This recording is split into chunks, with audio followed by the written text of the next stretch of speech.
L'informatique, les bases théoriques, partie 1. Que peut-on faire avec un ordinateur? L'ordinateur, des objets dans un objet.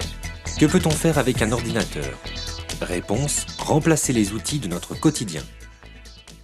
Sans Internet, on peut remplacer la machine à écrire, les tableaux, les bases de données, les lecteurs de contenu multimédia comme la musique, les vidéos ou les livres.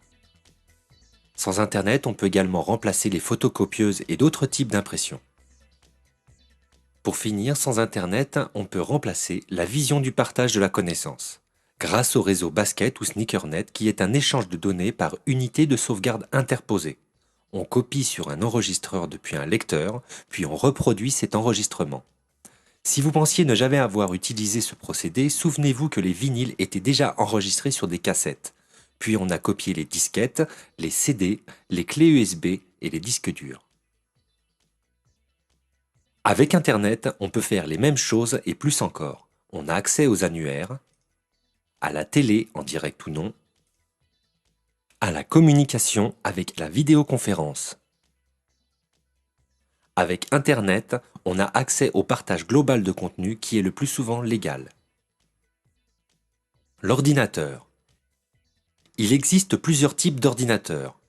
Ils sont tous plus ou moins composés des mêmes éléments mais organisés différemment selon l'usage auquel ils sont destinés.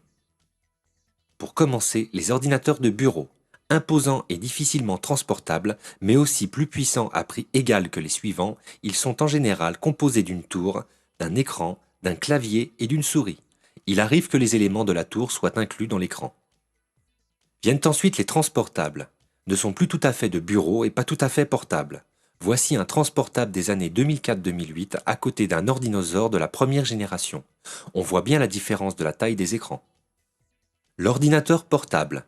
Tout est réuni dans un ensemble le plus petit possible. L'écran et le clavier définissent la taille minimum possible.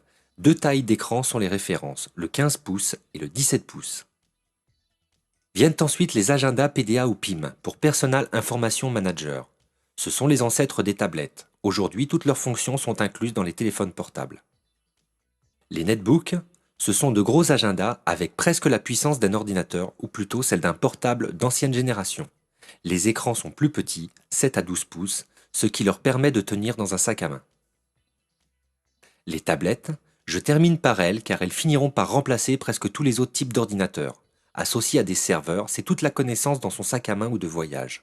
Plus de clavier car tactile, avec des temps d'allumage de plus en plus courts, elles remplaceront le papier et peut-être l'écriture à terme. Aparté sur les téléphones portables. Avec la miniaturisation, les téléphones portables rentrent dans ce cercle et abandonnent leur côté autonome pour devenir à la fois périphérique et unité centrale. Avec l'avènement des tablettes, le téléphone deviendra un périphérique de la tablette, au même titre que la souris, le Wi-Fi ou les modules GPS. Il existe encore d'autres types d'ordinateurs comme les serveurs, les NAS et autres plateformes virtuelles que nous n'aborderons pas pour le moment.